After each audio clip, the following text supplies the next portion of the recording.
Hey everybody, welcome back to the Bayou Ballers podcast. We here.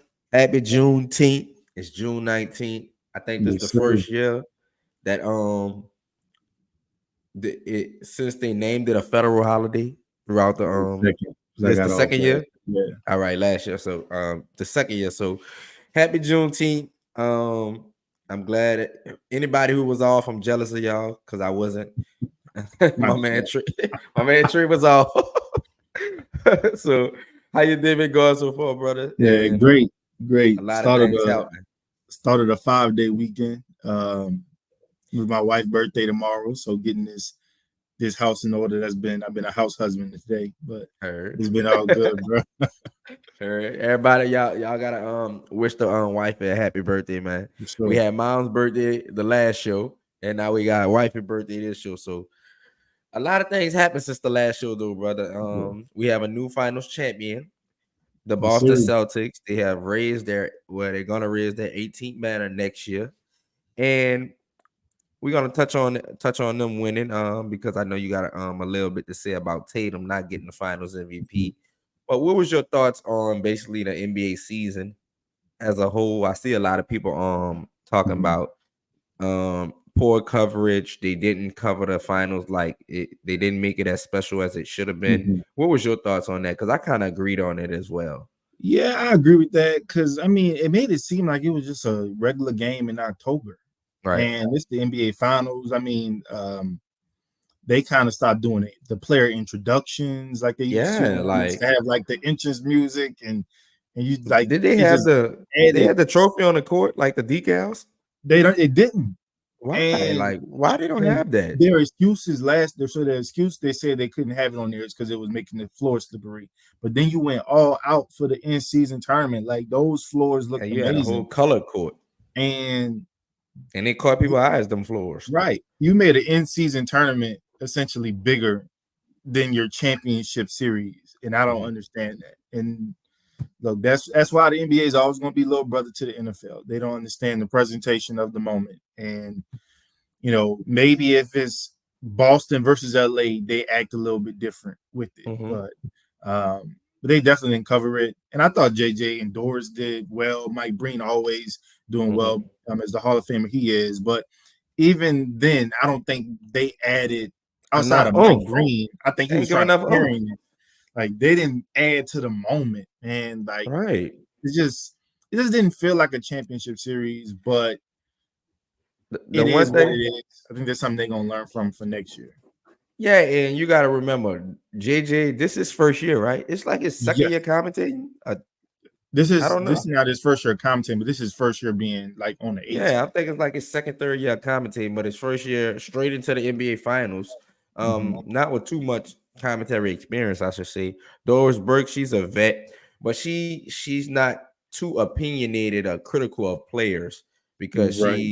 she's not the Jeff Van Gundy or the Mark Jackson who's gonna. I know a lot of people didn't like them because they got a little sidetracked with their little Mm-hmm. stories and stuff like that. Mm-hmm. But they were critical of players, coaches. Like if a coach was making a bad decision, they would be like, um, why is he in? They'll ask that, Or like, even you refs. should be switching defensive assignments right here. You should be changing back the offense.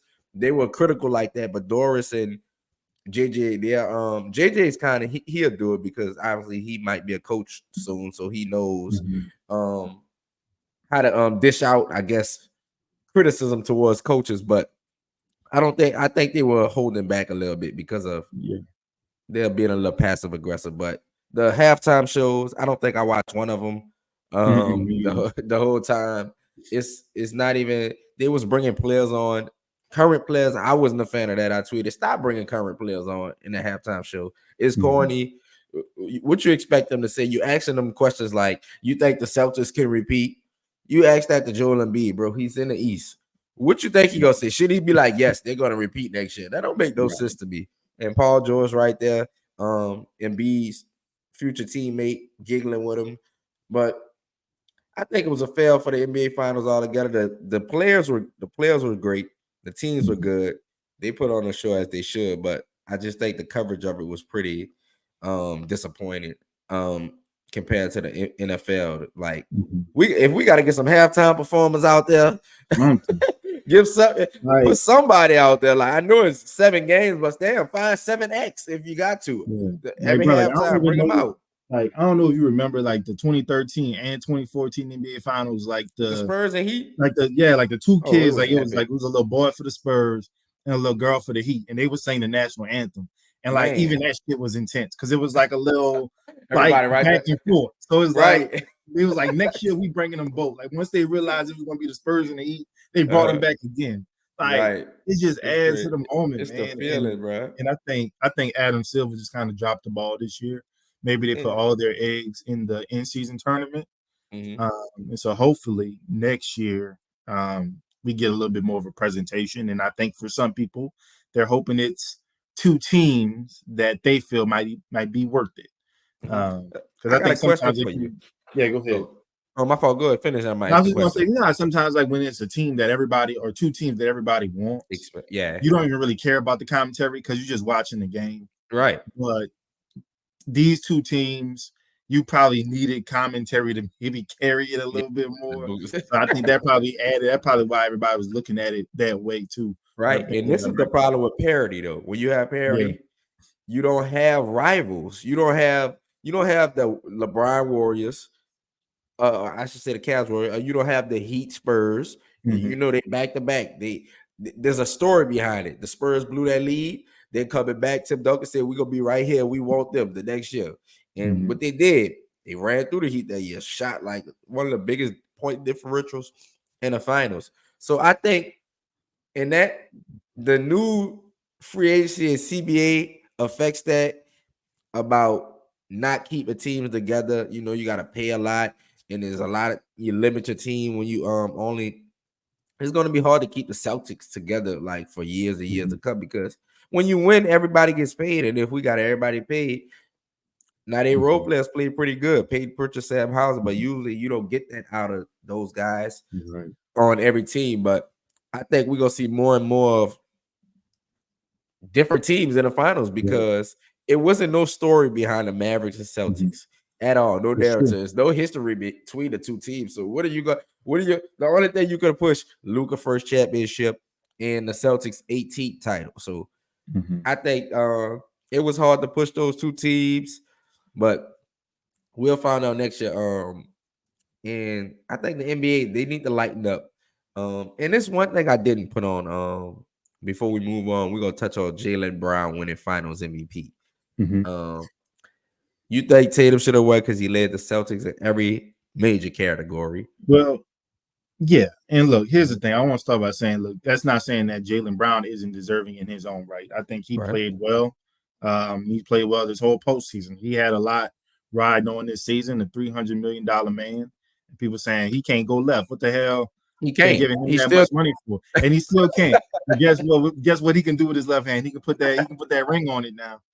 And it was a lot, and everybody wanted to blow him and Jason Tatum up, and that saying that duo couldn't get it done for years. I think some of it being unfair to them, being, they've been in the league 7 and 8 years respectively, but they're still young, and so you had to kind of give him some grace and time to grow. So he had a lot riding on this postseason as well, and so he stepped up to the plate. But when I get to JT, man, I just felt like yes, he led in every major statistical category, especially offensively. But also kind of take into account the type of defense that he was attracting. Like he was not getting the same level of attention that his teammates were getting. All right. And I think, and so when I take that into account, I'm like, and he still found a way to lead in these things. It's like, oh yeah, he wasn't efficient. I don't know when. Look, everybody can't be LeBron. And guess what? Even when LeBron was in some of these finals, he said, F like efficiency. I'm emptying the clip. It's win or go home. So in championship basketball, man, I don't care about efficiency. Are you getting it done? And I think Jason Tatum was getting the job done because we want to talk efficiency. Jaylen Brown was 10 of 35 the last 2 games. The 2 games that really sealed the deal. You lost one, you won one, you closed. Well, I don't think we should count nobody game full for the Celtics. Yeah, that's true. They all suck, but we could have been out there. Closes it out with a 31-point performance, all a near triple double. I just felt like he did enough to warrant getting it. But I'm about to read you some things. Okay. All right, go ahead. Oh, So research. so 4 players in NBA history have Uh-huh. led their team in points, rebounds, and assists in the finals and won a title. Let me guess him. That being Jason Tatum. Let me He was the guess. most recent. LeBron James did it 4 times. Tim Duncan in 2003. Magic Johnson Hakeem. 1987. What about Hakeem? He did it. He didn't do it. He didn't lead in points, rebounds, and assists in the finals. Oh, I don't know. I Three think of those he did. four. But Three go of ahead. those 4 won Finals MVP. Jason Tatum, the only one that did. Okay. Let me read something else for you. Jason Tatum is the first player in NBA history to lead an NBA champion in playoff scoring, rebounds, and assists, and not win Finals MVP since the award existed. He's in the company of Larry Bird, who did it in 1984, Hakeem Olajuwon, who did it in 1994, Tim Duncan in 2003, LeBron 3 times in 2012, 2013, and 2016, and Nikola Jokic in 2023. They all won Finals MVP. He didn't. And I kind of felt like, I mean, it was kind of all season. Yeah, I mean, I kind of talked about what Jaylen Brown was experiencing. Jason Tatum was getting the brunt of that. And it was almost as if what he has accomplished in his league, it really didn't matter because, oh, well, you haven't won, or people kind of treating him like he's not a top 5 player in this league. And he showed it all season. Like, I'm talking about what he did in the finals or a playoff series. He did this the whole season. Hold on. What did he And show? the Celtics have been the best team all season. Look, You saying he showed he's a top 5 player? Yeah. This season? Yeah. How? What you mean how? He's been the best player on the best team all year. That don't mean he's a top 5 player. Like what about him is a top 5? He wasn't better than Jokic this year. He wasn't better than Luka this year. He wasn't better than Shea. He wasn't better than But I feel like he was better than Shea. Embiid was hurt though, so Embiid was hurt. Embiid was hurt, but he was not better than Embiid. You thought he was better than Shea? Yeah. Shea was a top 2 MVP candidate. I know. And here's the thing. I feel like how Jason Tatum doesn't end up in these MVP conversations. Well, he was. He fell off though. He was. He fell off though. Yeah, did he really fall off? I'm saying he fell out. He fell out of the MVP conversations, but he was better in the beginning of the season. But obviously, he has a better team than Shea. But he was not better than Shea this season. I felt Shea like took his team to the number 1 seed. The same argument you have for Jason Tatum in a tougher conference, with his second best player being Jalen Williams, who's what 22. Mm-hmm. His average age of the team is a college team. Yeah, it's like 23 years old, I believe. So.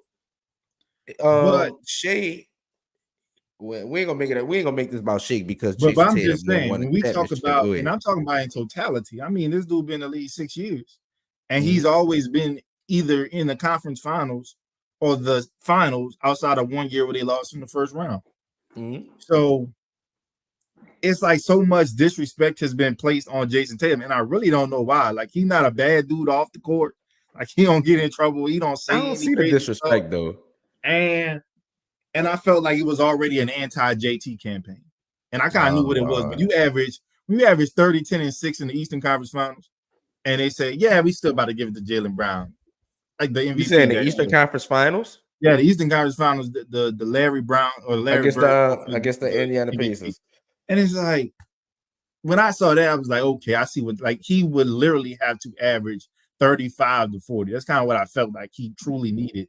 I'm gonna tell you, truly get it. But go ahead. But I'm just saying, it is what it is. Like, for them, they just happy they got the rank. But we know as they should be. Finals MVPs nowadays impact legacies. I felt like that wasn't usually the case before, but nowadays that's what everybody talks about. That's why people, maybe Steph was probably the person that they started that with, where they didn't want to put him in certain talks because he didn't have a Finals MVP. And it's like, bro, like, what more I gotta do? I'm getting my team here. Like, this is what I'm saying though. This is the counterpart. You mentioning Tatum is not on those type of guys level though. He's not on a Steph Curry level. He's not. You said this year Tatum was on a 2015 level Curry. The year he did win the Finals MVP. Yeah, Oh, what? yeah. That that How I that lead that my team and how I lead my team and everything. Offense is what matters. And then I know everybody man. talked about Jalen defense. Like I can't give Okay. you credit for that when the dude dropped 30. And it's not like Who? when the guy you guard and you taking the initiative to guard Luka, Luka? he averaged 30.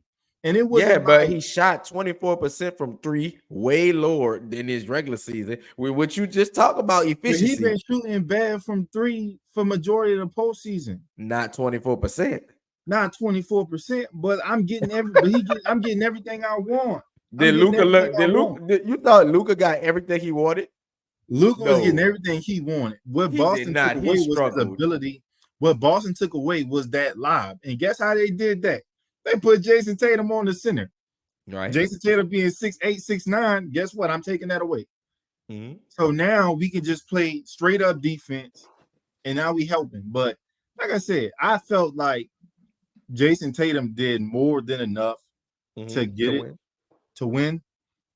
But I always felt like he was going to have some A what? A star historic, series? A some standout historic series? series to really just separate himself. Not And historic, because and you say and he this had a. remind me, You say he had a historic series. he You say did, he but was I one of mean, four players. You but mean you mean, 32 you know points? what I mean. What I mean Yeah. by historic is people think about points. That's all. When they think about historic, they think about points. So he He would have had averaged the what? average 22. 35, 36. He averaged about 22, 23. Yeah, that's not. And I think that's No, kind of what, you know, maybe that's that's the Detroit rationale Pistons. people put for Steph in 2015 as to why he didn't get it. But I'm like, come on, man. Like, if Steph not in the lineup, they have no shot. Like, what are we doing? But They gave it to Iggy because they didn't want to give it to LeBron that year. Really, you thought he was gonna be, you thought he was gonna pull a Jerry West and since get a Jerry West, that's the only reason they gave it to Iggy, and what because you he was think? going LeBron. Everybody knows that. Same reason Kawhi got it. Which was when the Spurs beat the No. Heat. But we ain't gonna hop too much on the Tatum thing. You're a Tatum guy. He better be your MVP next year predictions early in the They gonna hate season. him. I'm not, I mean, why would I? Why would I? Like, he hates him. They're not gonna give him MVP. Like, Did you see? Did you see the video of everybody saying Tatum took every iconic moment and said it is? he took what? He took Kanye. He He took took Kevin Steph. He Garnett, took Steph Kevin Curry. Garnett. Look, We did some it. of the best people We are did it. cornballs, huh? We did it.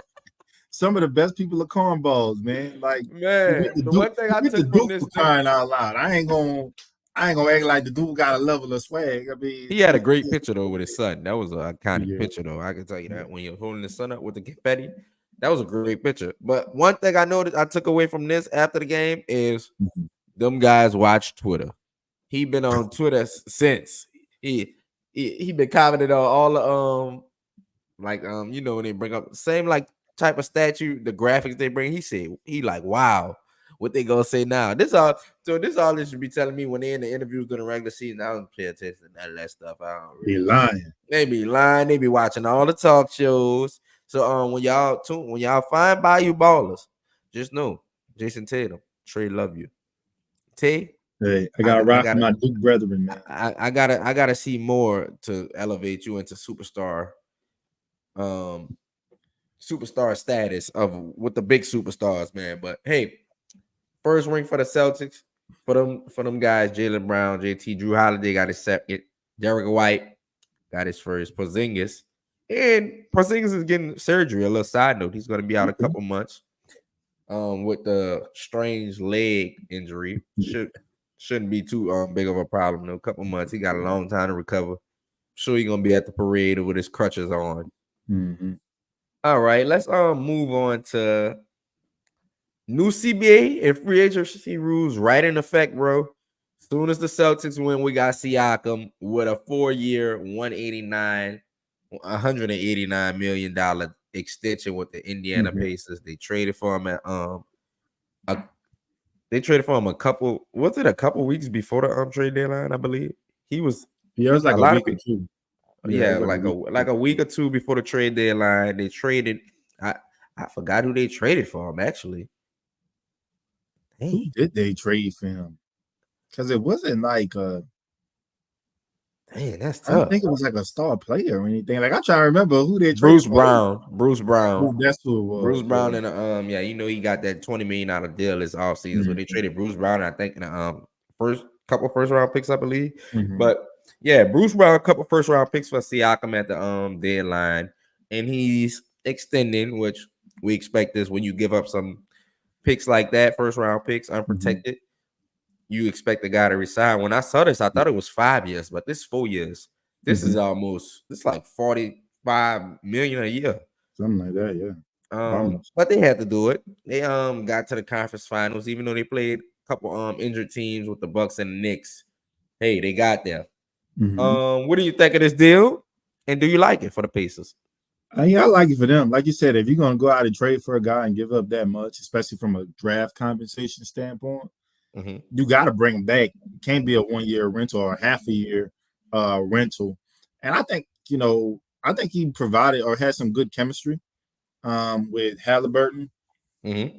And the one thing about him is that he's a guy that has experience with deep playoff runs, has experience with championship level experience, having won a championship with the Toronto Raptors. And I Right. think when you're a young ascending team, it's always good to have guys like that. Like I don't think Boston wins a title if they don't have a Drew Holiday on the team. Yeah, they probably don't. And having guys like that helps, and it's even better when they're actually good. And so what he's able to do offensively and on the defensive end, Mm-hmm. he's going to work wonders for Indy. And now having a full off season of work with Tyrese Halliburton, that should be big. So I'm expecting them to kind of hit the ground running. You're hoping they don't have a slow start, hoping that everybody's healthy. But I mean, well deserved for him. I don't know if anybody else is going to give him this much. So get your coins, young man. But um, it's always good. Like I said, when you give up that much, you got to keep the guy. And a 4 year extension is pretty good, pretty decent. That's what the NBA is now. Mm-hmm. And he's going to be there, kind of 1A, because from an offensive standpoint, Halliburton's job first is to make sure everybody gets the Fed. ball and gets fed. So when you're talking about, okay, who's our guy that we go to, that's usually going to be Pascal, and what he's able to do offensively for them is going to be big moving forward. So I like it. What about you? Um, I think India. I think they had to do it. Of course, I like Siakam as a player. I think he's a good second option, as he proved Mm-hmm. in the Raptors series. Even though they lost that, if the Warriors didn't fall apart with KD and Clay getting hurt, I think they could have lost that just if Clay was not didn't get injured. I think they still could have lost. But Siakam's a good player. You know what I think about these huge contracts for players. But I understand the position they were in. Indiana's not going to get a lot of free agents. Yeah. They leveraged that Bruce Brown signing. I think they had that set up for when they signed Bruce Brown, not Mm-hmm. Siakam, but just they had it in their mind. They were going to go get somebody to help the team because it was widely known that they overpaid Bruce Brown to give him 20 million, and he has a 20 million team option this year. The Raptors probably gonna pick that up and trade him again. Yep. So I think they did good business over there in Indiana. But one thing I believe Indiana, I think they're gonna revert a little bit back this year. I don't Mm-hmm. think unless they make another move, but I don't think they're gonna, like you said, hit the ground running. It's laid out for them to hit the ground running. They got to the conference finals. The trajectory is keep going up, but I think we saw a little fluky with the injuries throughout the Mm-hmm. East this year, and everybody benefited from it. The Pacers and the Celtics, they got to the finals, but I think they're gonna revert a little bit back, and we're gonna see them kind of lurking around that 6, 7 seed. I Mm-hmm. believe 5, 5, 6 seed, something like that, if everybody is healthy next year. But which one you think if they had to add another piece, what you think that piece will be? Will have to be for you? What would you go For get? me, I think they need another big. Mm-hmm. Um, because I feel like they got scoring. down pat, especially on the bench. Mm-hmm. Mathurin getting hurt kind of hurt a lot of things from their bench perspective, but he'll Mm-hmm. be back healthy next season. So I don't think they need another wing, so to speak. I think Mm-hmm. they could really use another big because it's kind of like when I think Jalen Smith's about to be a free agent, but even when Miles Turner is out of the game, they're a totally different team. I And they believe usually have Obi to get Toppin is more about to be a ball. free agent as well too. I think so. And he's a big, but It's like a small he's forward, more of a eight small forward, power power forward. forward hybrid. I think they need another center to kind of be behind Miles Turner. Will help them a lot and help push them to that next level. Because if Okay. Miles is out the game, they have zero rim protection and Mm-hmm. they could And suffer. they're a fast paced team as well too. So Mm-hmm. they like to get up and down the floor. So preferably a big who can run the floor. Yeah. But they don't need nobody who needs too many touches. But Mm-hmm. Pacers gonna be in a mix next year. But let's get to something that's not too happy right now. Not 189 million, it's 65 million. Yeah. Depends on how you look at it. Right. Monty Williams can't get a break. He got fired with the Suns. And he was gonna sit a year out from reports to take care of his wife who is sick, has cancer. But Detroit gave him an offer he couldn't turn down. He said, baby, baby, I know it's snowy out there, but they got 70 million for me. Now I'm only gonna be that 1 year. We're gonna lose real bad, and they're gonna fire me. And I'm still gonna get the money though. And I'm gonna have a chance to coach LA. Because that's what I thought. Soon as he got fired. But I don't know if he want to jump back into coaching. What is Detroit doing? Man, honestly, I have no idea what they're doing because when I saw it, and look, some Pistons fans that they've been talking to me, and they were saying, "Look, man, the dude was bad, and he really didn't want to coach." And even Stephen A. Smith kind of alluded to it. He regretted being in Detroit almost as soon as he put pen to paper. I'm But sure he I'm like, did, but that money was crazy yeah. sometimes. But I was just kind of like, y'all know y'all were a bad team, right? Like he wasn't supposed to build you overnight. Right. And Another I think coach would have got him 4 extra wins. And I think he had kind of made it known that he didn't really want to coach an extremely young team and that veterans were going to be important to him. And it kind of felt like the front office wasn't moving that way, that they wanted to stay younger for a little bit longer. Whereas a guy like him may have wanted, hey, let's get some more vets. Let's start to trade some people, get some veteran players in so we can start to win. We saw him do that in Phoenix. From a win perspective, didn't start out hot, but as they started to get more veteran players and therefore ending with Chris Paul getting there, they become a championship contender at that point in time. So I was surprised, especially because we were a week away from the draft. And I'm kind of like, you got to know. I know Trajan Langdon was recently hired to run their basketball affairs. So I'm like, you got to know who you have in mind. And some people saying it might be James Borrego, who was the lead assistant over in New Orleans, or they might do a trade for old Willie Green and get him. Never know. It might be JJ Redick. It might be, but I'm just kind of like, a week before, you have to know. And I kind of asked, I was like, what did Monty do? Because people was giving me basketball reasons. I'm like, nah, I feel like he probably cussed the owner out or something. Because a week before the draft, he about to get everything kind of situated. Free agency starts right after. Why are we getting rid of the coach who you owe now $65 million to? Like he's a player. Right. Like it's who's so that crazy. coach before Monty? Who was a black guy? Because he moved into the guy who was the coach for the Raptors. He ended up coaching them, and then he moved up to a front office role. Damn, I forgot his name. So Damn, man, Pistons, y'all got to get back on the map, bro. So they haven't been nothing since. It's been a little minute. It's been a little minute. They made the playoffs. I remember when they had Blake, because they faced the Cavs one year, and they got swept by the Cavs. Yeah, it had Blake and Drummond, I think that year. Blake and Drummond. They were AC. But I really I was just stunned when I saw it and I think more so because of the timing. Because it's kind of like you hired Trajan Langdon, You bring in My the opinion, shooting trade. coach. You bring in the shooting coach from New Mhm. Orleans who worked initially under Monty Williams. So everything looking like, hey, we just getting the band back together. There's about to Yeah, be we, some we moves creating some made, structure around here. and then oh no, we firing Monty, and it's like And they what's said that came what's from an up? ownership level. Right? Woj said that was from ownership, I believe. Ownership Yes, level, the so firing. I don't get it, and I don't think they.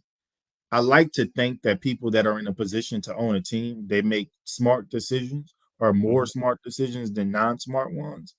So I'm like, y'all had to have a successor in place somewhere to say, "Hey, it's about to be your job," because this is crazy, man. I think they're just gonna go young. And we still have coaching vacancies. I think these teams might be waiting for the True. Lakers to hire a coach because the Cavs still haven't hired their Mm-hmm. coach. And now we Nick got Allen. another opening with Detroit. Detroit don't have to wait on the Lakers because I don't Mm-hmm. think they're vying for JJ Redick. Maybe the Lakers pull another college coach name out the hat and be like, "Oh, we going for John Calipari this right now Shit, out the blue." I'd go Right. for Monty. I mean, him and AD got history, really good history. They were good together. Hmm. He does well with veteran teams. Like he's a guy, like he's a player's coach. He's gonna let you do you, which is a Hmm. little hard to do when you got a really young team that's all they do is screw up. Like he could work. Like I would call him. I Like would say I don't this: know. if JJ Redick is their choice, or would they first or second choice? They if Dan Hurley was Dan Hurley, then JJ Redick, Monty comes available, they'd be like, you know what, JJ, we're gonna take a meeting with Monty. We're gonna see what he gotta say. See if we want think about Monty. If they don't like Monty, now you're just putting it out. All right, Yeah, it's JJ. gonna be But JJ Redick. you like JJ, you're our third choice. We really don't want to hire you. We just waiting. We really wanted Tyronn Lue to begin with until Right. he got signed by the Clippers. But I don't know. I don't know what the Lakers gonna do. I don't know what the Cavs gonna do because the Cavs still haven't hired their coach. It's a bigger story because of the Lakers they haven't hired. So they end Right. up their front office is bad. Nobody's talking about the Cavs though or the East. Still haven't Mhm. hired their coach. Well, they just fired a good coach for basically losing a series they were supposed to lose with Donovan Yeah. Mitchell out. Yeah. So Cavs, y'all not hiring Dan Gilbert. Get it together over there. But we have another coaching hire. Me and you just found this out that Jeff Van Gundy will receive a ring Yeah. for basically for being a senior consultant of the Boston Celtics this year. Now, you know my theory on this. I don't think nobody knew this because this just coming out after the Celtics win the championship. Hmm. Jeff Van Gundy just came out and said he had a rough year when he got fired by ESPN. But he didn't say nothing about a Boston Celtics job. Not that I believe in a report, but Woj reported that he is being hired to be the lead assistant for the LA Clippers in Ty Lue. Now, I think I remember Jeff Van Gundy saying some things about your guy, Kawhi, your Hmm. former guy. But I don't know how that's gonna go, but we're gonna see how that's gonna go. What you think about Jeff Van Gundy getting back into the lead assistant? And are you Yeah. surprised he didn't get a head coaching job? Or I'm does not he surprised you he think that was his didn't get a choice? head coaching job yet. But it actually kind of, I guess, confirms what ESPN was thinking. One of the reasons why they made the move to get rid of him was because they felt like, hey, he really wants to be a coach, and we don't want to be in a position where we re-sign him, and in the next year or two he's gone, and we Mhm. don't really have anybody to pick up the pieces. And we got a guy like JJ Redick who's ready. We got a woman like Doris Burke who's been doing this thing for a long time. She's ready. And so that was one of the reasons why they let him go. And so Mhm. like I said, I didn't know that he was with Boston, but it kind of makes sense that they're a little bit different now than they've been in years past when you have a no nonsense type of guy in the building. And so him going to um, the Clippers, I think the thing about Kawhi, man, I don't think it's going to be a big deal. Kawhi loves to be coached. He cut And I his think hair it was too. just, I mean, what happened in San Antonio was more of a personal family matter. Like you can't affect that. But he's never been shy to be coached and coach hard. And I think bringing a guy in like, Jeff Van Gundy to that staff can only work wonders, in my opinion. He's been, a guy that we have respected for a long time. Obviously, wasn't a championship winning head coach during his time as a head coach, but his teams, his New York teams, his Houston Rockets teams, they were always going to give you their best. And so I think that's kind of what the Clippers need. They need some of their other guys to really start to step up, especially when you don't know if Paul George is returning. You don't know what Kawhi's health status is. You need some guys. You need a guy like Jeff, who's been through losing stars, Yao Ming and T-Mac. He was there during those years. And how do we navigate that? So I think he can only enhance what Ty Lue's already been doing with the Clippers. And shit, who knows? I know Ty Lue signed an extension, but he may be on his way out. So maybe this is a contingency plan for real. Ty Lue sees some greener pastures somewhere and wants to take another opportunity. That's not with the Clippers. Another $75 million coach fired after a year. It can happen. Or for Jeff Van Gundy's sake, maybe let's say the Clippers make it to the conference finals or even the finals next year. Now he's a high commodity for a head coaching job, and I think there's going to be a few openings next offseason. With that happening, maybe one in Crescent City. I mean, right. What his brother coached here. I don't know if he's gonna coach here. Yeah, Van Gundy might be like, I don't know about those guys, Jeff, over there. But I like it though. I have this question. With that being said, we don't know the politics and what goes on in the NBA in the insiders, but with him coming up, getting fired, and going into coaching, what do you think about Mark Jackson? His name's been out there for years, haven't coached in the longest, but Jeff Van Gundy gets out there. He's a senior consultant after a year. Now he's back on the bench coaching with a lead assistant job. What do you think about that? Man, I just kind of feel like Mark Jackson's being blackballed, and I don't truly understand why. Like I feel like so many of these teams that have young players and young cores should be use him to have him. Because what he did with stuff like, look, Steve Kerr gets all the credit, but I felt like he got a team that was ready-made. The confidence that he poured into the likes of Steph Curry, Klay Thompson, even Draymond Green, all Steve Kerr really had to do was implement his offense to it, right? And how we get other people going. So hey, Mark, you had Steph Curry being the primary ball handler. Yep. He says, you know what? We don't want to exhaust him. We want to keep him fresh. Draymond, you're going to take over those dudes. We saw you do it in college, that type of thing. So that was good for them as well. There. It was some tweaks there, right? But at the end of the day, I felt like from a confidence standpoint, from a development standpoint, Mark Jackson was largely responsible for the Warriors that we've seen the past decade. And like if I was a team like Charlotte, like I would have loved, give him Melo. Give him Melo. Mark Jackson probably won't go to no rebuilding team, but I ain't gonna lie, out of all the things, he can't be too picky right now. If somebody's offering him a job, he just probably want to prove that he can still coach at a high level. But I just brought that up because I see they were broadcast partners, so one hopped up, and both got fired, but one after a couple years, he might put his boy back on. Yeah, might say, come on out to LA because that's where he stay at anyway. Come on out to LA, just be a senior consultant, right? Now we got a fun story for y'all, man. We got the 2020 Lakers. Y'all forgot my boy Cousins got a ring that year. He just got hurt and got released. But Dwight Howard, he's part owner of the Taiwan Mustangs. He's got Quinn Cook and DeMarcus Cousins to come over there and play with him for the Asian tournament next month in July. So we're gonna have Cousins and Dwight on the same floor with Quinn Cook running a point, I assume. What do you think of it? It's hilarious to me. I mean, I don't know if they're giving up on a dream of getting back into the league, but it's summertime. It's summertime, but it's league over right cool. now. It's pretty cool, with the White kind of being over in Taiwan and kind of having a bit of a presence now, and being able to bring Boogie over there, Quinn Cook over there. I mean, Quinn, my guy from Duke, but it's really the storyline here is really Dwight Howard and Boogie Cousins Right. playing together. And Too so damn near. That's a I'm defensive player of the year.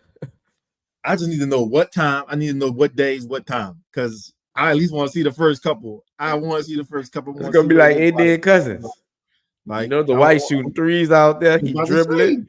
like, like The shit. white opening up his bag out there, tie wide. So, but that's cool, man. I think in a larger sense, it kind of shows the growth of the game of basketball. Even some of the star players that have been in the NBA, there's a way you can find a home and make a good living, but also feel like you playing some high level basketball. I don't know if they playing high level basketball in Taiwan, but if I can recruit some guys that come and play and have a chance, people gonna watch. I mean, it's a story. Clearly, That is we right. talking about it. It's been talked about before, so it's something to pay attention to. And so, look, it's good for the game of basketball. It should be fun. It's definitely gonna be entertaining. I guess if they win that damn Asian tournament, they might get Taiwan citizenship, and then they playing for Taiwan in the Olympics. That is We right. can run it through. We can run it all the way. So I'm Well, fine with it. It's gonna be funny for me. yeah, I would like to watch one of those games. I want to see the white and cousin Shadow flow together on the same team. That's a must see, especially against whoever in the Asian league, Asian tournament league. Well, whatever league Taiwan in. Mm-hmm. But let's get to some NFL, you guys, because we have a wide receiver who our hometown team fans want to know. Should we trade for this guy? He plays for the 49ers and he doesn't have a contract. And his name is Brandon Ayuk. Interested teams, my boy Trey told me that Pittsburgh and Washington, right? Yep. So we have Pittsburgh and Washington, the Jaden Daniels connection. That Trey told me about that. And we have Pittsburgh. So he's quarterback going to be Russell Wilson or Justin Fields over there with Mike Tomlin as the coach. Well, we're going to talk about the Saints on this one. So do you think the Saints should trade for him? I think they should inquire, see what the asking price is. I think anytime you have a chance to add talent, you look at it. But it's not so much the draft compensation of what it would cost to get him. I know San Francisco right now is asking for a first round pick, but realistically, it's going to be somewhere between the third and fifth is what he gets. What San Francisco gets for his services. It's that new contract. And reportedly, San Francisco is kind of at an impasse where they're like 26 and a half. We're not going any higher. And he wants Amon Ra money, which is like 28, 29 million a year. And as a Saints fan, I'm like, bro, we done invested a lot in Olave already. You looking to invest some more in Rashid Shaheed in more of a typical wide receiver role as opposed to having him do that and special teams full time. It's an opportunity for A.T. Perry to get more reps, show that he can be, in that space as well, in that wide receiver room and compete. You signed Cedric Wilson to a 2-year deal. You drafted Bub Means. So I'm not saying that we couldn't improve in the wide receiver room, but when we're talking about the improvement being a guy that's won almost $30 million a year, and here's the thing. I'm always wanting to know, are you a dog or are you a machine or are you a cog in the machine? And when you producing because Kyle Shanahan is a magician of a play caller, I don't know if I want to give you 30 million or almost 30 million when the team that has drafted you, developed you, doesn't want to give you a pay in that range. And so I'm a little hesitant. And I think the Saints have already done enough where they have paid guys that maybe the team that we're getting them from didn't want to pay them that money. I mean, the rate we just went through this with the quarterback position, bro. Like the Raiders said, we know before this extension kicks in, we got to let you go. We don't want to pay you this money in this range. And technically speaking, the Saints didn't pay him, I think, $40 million, but we paid him a pretty good chunk of money that I don't think anybody else would have paid him. And we don't need that. Like at least with the quarterback position, we really needed a quarterback. So to some degree, you can understand the desperation there. I don't think we're desperate for a wide receiver, especially someone that I can't say for sure is going to come in and be wide receiver one.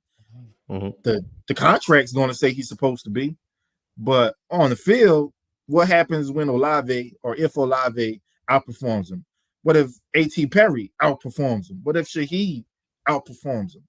Now one of those three guys has to go. And we know our top two wide receivers, they up for a contract extension next offseason. So I don't know. I'm not comfortable paying somebody that much money. I would love him, hell of a talent, but I think that's what concerns me is the contract. So I wouldn't do it. I would stay away from that standpoint alone. But who knows if they can make it work? If he feels like, hey, I'll take less to play with y'all, because we see players do that all the time, right? Where they're asking a lot of the team they're on, but they'll take less. Hell, some of our free agents have done that. Mark Ingram is one that comes to mind. He took less to go to Baltimore. Marcus Williams took less to go to Baltimore than what we were offering. CD getting paid less than what we offered him. So it happens, but I don't know. Like I'm interested, but I'm not that interested. The price got to be right for me. I'm not interested at all. I got you. We got Olave and Shaheed, and I'm looking forward to seeing what AT can do in his second year. But I'm looking forward to Olave making a jump in his third year. I seen a little bit of what I wanted to see in his second year. I wanted to see more contested catches, 50-50, him going get it. Sadly, him and Carr didn't have a relationship / good connection with each other.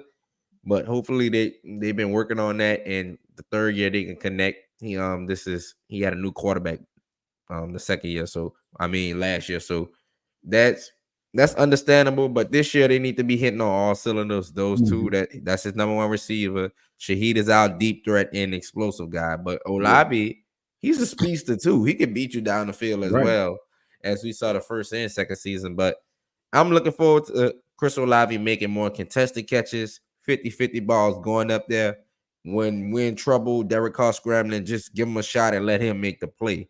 That's what I'm looking forward to with our number one receiver. We don't need Ayuk. He's more of a possession guy, and he definitely benefits from the 49ers system. I don't look at Ayuk as a number one receiver. I look at him as a number two. I think the 49ers have both two number twos and a three, if you want to call Debo a 3 or 2, but he's definitely not a one. Yeah, either one. McCaffrey's their 1, 2, and 3. I look at it like that, but Ayuk's a solid number 2, definitely a good number 2. He could be a number 1. He's a great number 2, but a good number 1, I'll say. And I'm looking forward to Olave being a great number 1. I'm looking forward to him making that jump. But we have another thing with the Saints, with our Saints, I should say. And we're gonna bring up our segment for the Saints, which is You know the facts.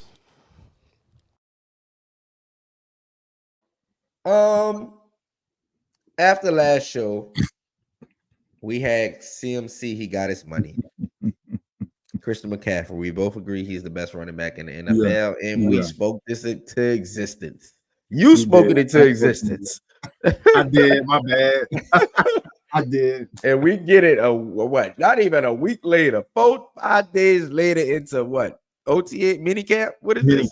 Minicamp. Mandatory minicamp, I should say. We get on the last day of minicamp, I should say, Alvin Kamara strategically comes in the building, doesn't practice, and leaves out. Nothing on, just goes. He comes to the building, but he just leaves. He doesn't participate in nothing.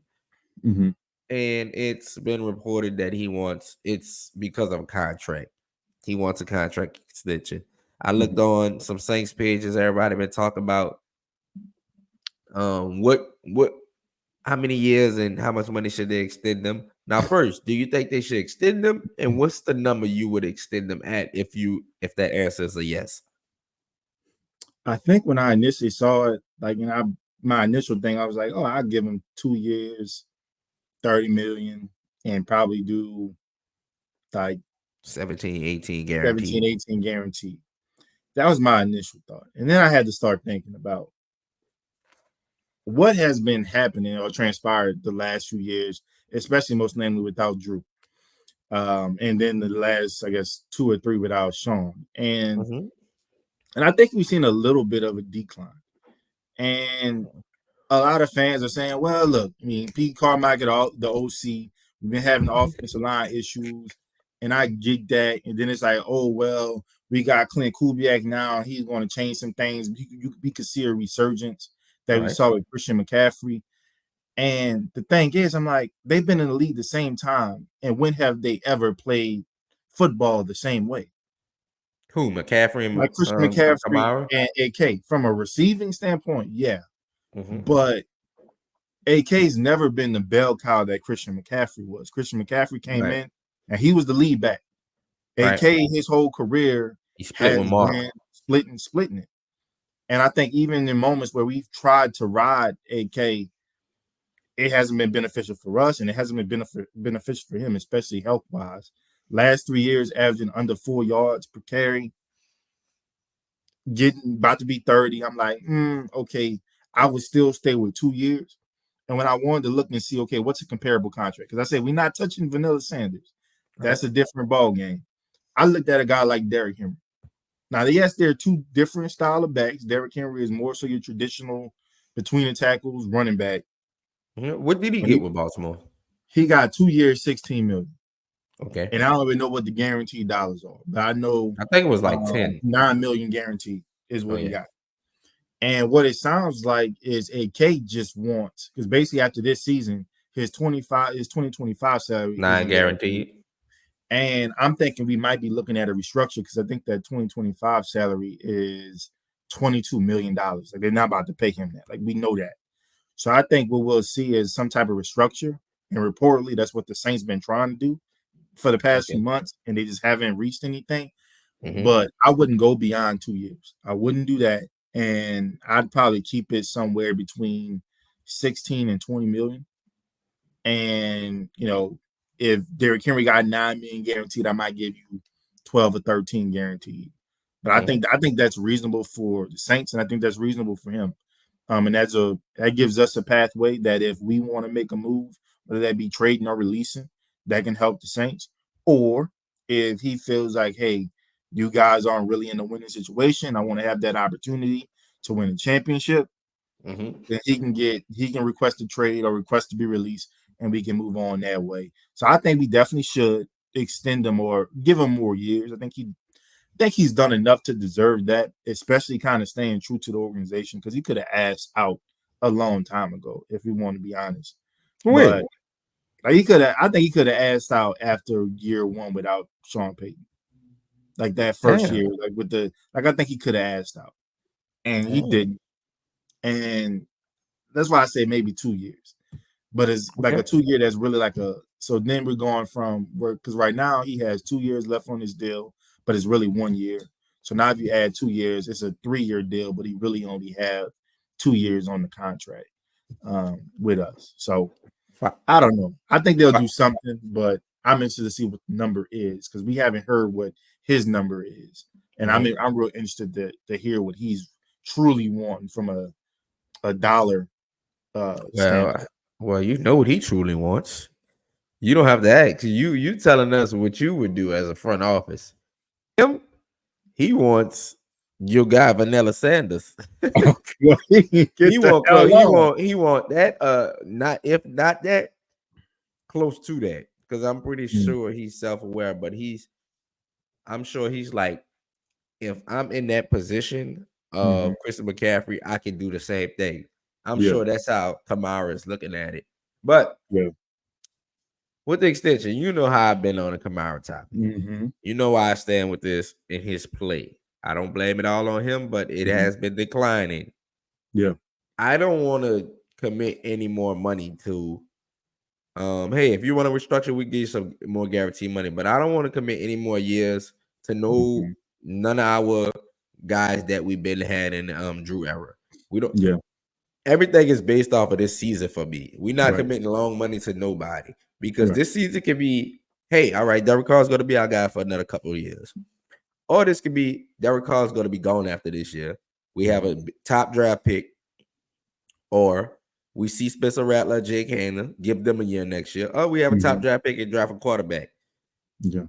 If we have a good season, sure, give Kamara 2 years, 25, 30 million, 15 per season, 18 guaranteed. But I'm not committing any more money to Lattimore, Alvin Kamara. Who else? Who hangs over from any trade candidates? I should say. If I do give him a deal, it would be a deal to trade, something like that. Like if we could give him a year extension, so the other team wouldn't have to worry about extending him. So he's already under contract, so we can trade him to somebody who he can help win. Yeah. But yeah, that's why I stand on it. I'm not interested in giving more. And I want to read the top paid running backs going into next season or this season. Go ahead. Christian McCaffrey with the new extension is the top. Alvin Kamara actually right now is second because he's gonna make $15 million.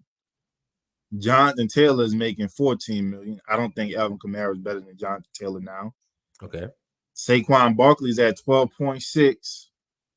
I could reasonably put him in that range. Josh Jacobs at 12. And then it's a steep drop off at number 6 to Joe Mixon at 8.5. I'm feeling like, and you see what Kamara's at. He's at 15, so he's telling you where he want to be at. Right. And I'm like, he's not going to want to be around 15 again. He's going to want to up it. And if you want to up it, you got to get up out of here. That's just kind of what it is. Like, and that's why I think the problem is going to be at. If you want, what's McCaffrey getting? How much is he getting per year? 19. Okay, and, so and of course that's not all guaranteed, but that's just the average salary. And like my thing is, Christian McCaffrey showed in that half a season where it looked like the 49ers was about to be picking in the top of the draft, where really they wasn't going to be picking in the top of the draft because they had traded that draft pick. Looked like they was about to be a bad team. They trade for Christian McCaffrey. They go on a run, make it to the playoffs, make it to the NFC Championship game, not just the playoff, make it to the NFC title game. That, or did they make it to the? Yeah, I think they made it to the NFC title game. So that, and then you make the Super Bowl next year. Okay, now I'm about to make you the highest paid running back in the league, and I'm cool with paying you just shy under $20 million a year. Right. So I think, in a sense, that's kind of what the Saints saying is, shit, I don't know. We want to put extra years on. We want to see what you look like in this new offense. It's exactly it, and so, he can benefit from that. Yeah. But I just don't think Kamara means as much to the Saints offense as he used to. He used to mean what Christian McCaffrey means to the 49ers, coming out of the backfield, all around. Now when Sean Payton was there, now like we always have to mention, Pete Carmichael was the offense coordinator, but you shouldn't have that big of a drop off when Sean Payton and Drew leave. That big of a drop off. We know he has some knick-knack injuries. I don't like Pete Carmichael as a play caller. I have nothing against him as a man. I had to clarify that. I don't like him as a play caller. So I get it with Kamara. I get the knick-knack injuries as well, but production is production. Bro, this is going to come off as mad disrespectful, but it is what it is. I think we also got to keep in mind that Kamara came at a time where Drew's arm was declining. Right. And we heavily relied on checkdowns. Yep. And we talk about Pete Carmichael a lot and what he wasn't able to do. We forget that first year with Jameis as the starter, Alvin Kamara wasn't getting a lot of those passes under Sean. Where Sean said, you know what? Maybe I should get him a little bit more involved. And he just made a game plan of, I'm just going to give you the ball. But once we got a quarterback with a cannon, push the ball, like, we don't really need that as much. Right. The field goes up more.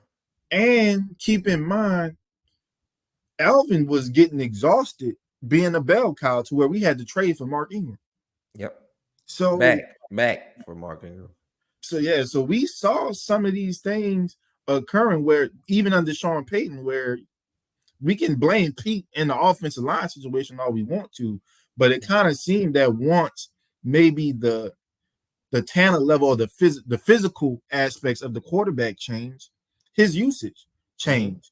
And we want you to be more of a traditional running back to help with play action. You get a guy like Derek Carr who has a strong arm as well that doesn't necessarily want to rely on check downs. He didn't do that in Oakland. So why? I mean, I kind of said that in the offseason. Why would we expect him to do that in New Orleans? He didn't do that his whole career. He has a cannon. He wants to use it, and we should let him use it. That's his best ability. So I don't know. And we getting this notion that Clint's going to change everything. Well, guess what? Dalvin Cook, when Clint was the OC, he ran the ball more than he caught the ball. So if you want to be a big part of this offense, you still got to run between the tackles. You got to take on some of those things they're asking the running back to do. Hell, you want to mention what they did with Christian McCaffrey? They still asked him to take on a ton in the run game. He definitely did. Being a blocker, not just, oh, we're going to pass the ball. Hey, they have Brandon Ayuk, they have Debo Samuel, they have George Kittle, and Jawan Jennings has a 200-yard game. Elijah Mitchell helping out in the backfield. So, like, at the end of the day, it was like they had enough passing targets to go to. So there was still an expectation that Christian McCaffrey was going to take on the running duties and running in between the tackles. So are we like, can you do that? I hope you can. But I feel like we have, or some of our fan base has this viewpoint of what the offense will look like under Clint instead of actually going back to see what his offenses looked like. He ran the ball. Right. He loves to run the ball. So you're going to be asked to run the ball. So I think that's going to be beneficial this year, though, because Kendrick was hurt. Jamal Williams was hurt a lot. And I think you're going to see more of a committee. I don't think you're going to see I don't think you're going to see Kamara in 8 plays, 9 plays in a row. I think he's going to mix it up. Jamal he's going to get way more usage than he got last year. Because he barely got any usage. He got hurt at the beginning of the season and basically didn't get any touches at all. Same with Kendrick. He was hurt just the beginning of the year. And it basically was just Taysom and Kamara throughout the season. So Taysom's going to get less carries. You know what that ends up affecting? If we're using all these other people, that's going to affect how much we're going to offer to pay you. Right. Exactly. That's the business. We don't rely on you as much. We're doing it way by committee. We're going to get the young guy Kendra in there. We're going to get the bell cow Jamal, what he came here to do.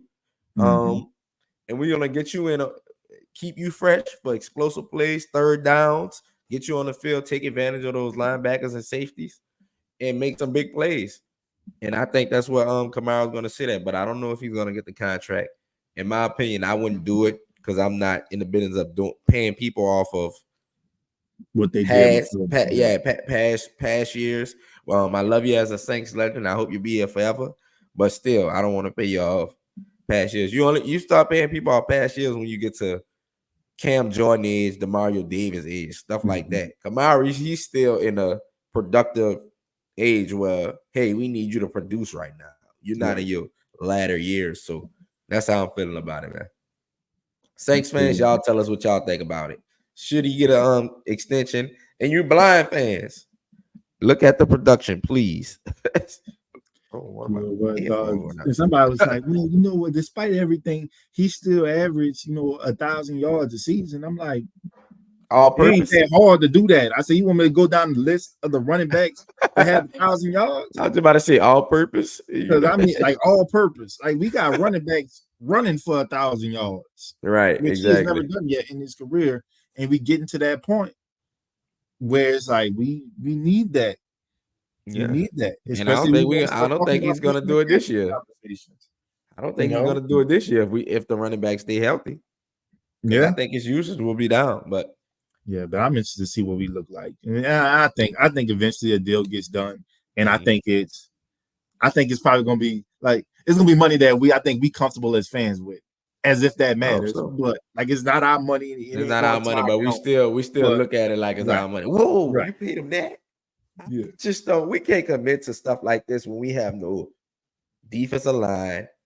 We still have questions on the O line. We got questions other places, man. We don't need to be worrying about no running We don't back even know who spot we right are. now. Like, we don't even know Exactly. who we are as a team. What's our identity? Where are we I, going? I just be so happy when we get our defensive specialist, pass rusher. I need one of them. Please give me one of these guys like Joey Bosa, Nick Bosa, somebody who could just get to the quarterback, bro. I'm so sick of this. I need somebody on the edge. Hopefully Chase Young can do it, bro. But that's the Bayou Ballers, y'all. Y'all gonna hear me say defensive line a lot when it comes to the Saints. Because I just love edge rushers who can get to the quarterback. I just need a Myles Garrett type guy. When it's third down in the fourth quarter, make the play, please. And we just don't got that right now. And I'm sad. And we don't need to be talking about no running back money right now. We need to be talking about making the playoffs. We missed the playoffs the last, 3 years? 3 years, yeah. We need to get in the playoffs. 4? I think it's been might be last 3 years. 3 or 4 years, yeah. Yes, we need to make the playoffs. I don't care if it's a wild card. Well, we don't need to be in a wild card. The NFC side is weak. We need to be in the playoffs. Mm-hmm. But it's Bayou Ballers, y'all. This the You Know the Facts segment. Y'all let us know what y'all thought of this episode, man. A lot of things going on. NBA is over, but free agency has started already, as y'all seen. We're gonna have a lot of things going on. My guy Spurs got some cap money. They're gonna make some moves. NBA draft coming out soon. Mm-hmm. What you expecting from your Spurs in the draft? So a little quick Man, fact look, before we get out of here. I hope they trade the 8th pick and a player or two for Trae Young, and What we can about get the that 4th done. pick? I would keep that. And I think you we giving can that up if you get Trae Young? because we can give them their first round picks. So like I feel like they take 8 because they already got don't want nobody from overall this pick. draft. You got number one overall pick already. So They do. So I'm hoping we make that trade. At least I made it on 2K because I realized the draft class that it was on there wasn't the current draft class. I said, fuck it, I'm just going to go with the flow and play it. So, Not the but 2K I hope trade. they make the trade. But knowing the Spurs, they might not make that trade yet. They may look at a guy like OG Anunoby, who's a free agent, bring him in, try to add him to the core they have. That would be definitely a great pickup. Yeah, I know they're looking at some guards, which would be good. Stephon Castle is one of the names I'm hearing. I think it's Reed Shepard from Kentucky. Hearing him a lot. I know at 8 we're looking at a guy from France. Never heard of him a day in my life, but reportedly Wemby wants him, and what the hell he wants is what he gets. I was like, I don't care if he wants 15 guy on the bench, you draft him. So to go from the worst team, one of the worst teams in the league, to play in contention, what y'all need to do this offseason? Man, I think we need to get some more 3-point shooting, and I think we need some secondary rim protection. Okay. Because Zach Collins hasn't been what we wanted him to be. And look, that's fine. I think, we really want a big that can play with Wemby right now. Because while majority of his career, he's going to be starting at center, I don't think right now they want him playing at that position exclusively. Like they would love to roll out 2 big lineups, have Wemby kind of be on the perimeter sometimes, be a help defender. But I think we got to figure out the point guard position. I think we need, like I said, secondary rim protection, some 3-point shooting, and probably a couple more defenders on the wing. Okay. We'd be fine. All right, for sure. Who would you rather, Trae Young or Donovan Mitchell? For what we need, I'd rather Trae Young. Okay. Because I think a guy like Devin Vassell can grow to be our Donovan Mitchell type at that 2-guard position. I think we need someone that can come in and make life easier for Wemby, but also easier for some of our other players that aren't like guys that you can just give the ball to and they're going to get a bucket. I think they need someone who can orchestrate the offense. So for what we need, I would say Trae Young right now. All right. For sure. That's a wrap for today's shows, guys. I'm all over the place now, Lord. That's a wrap for today's show. The Bayou Ballers, y'all. NBA talk, NFL talk, a lot of things going on. Like we said, please like, comment, and subscribe to the show. Keep watching, y'all. Leave some comments. We're gonna have to go live one day, Trey, when we do a show. We can just do it live, and we can have it connect to the Twitter and YouTube, so people can drop comments live. And as we spill out a little nonsense while we talk about the sports as well. But y'all, once again, wish Trey wife a happy birthday for tomorrow, y'all. We'll see y'all next time. Any last words from Trey? Not much, man. Again, just happy Juneteenth, and like my boy said, tomorrow's my baby's birthday, so we're gonna do it big. Turn the big 3-0. We got a lot planned for the next few days, so really looking forward to celebrating her. All right, what the woman be saying? Stepping into my 30s, huh? All right, brother. We out. All right, peace.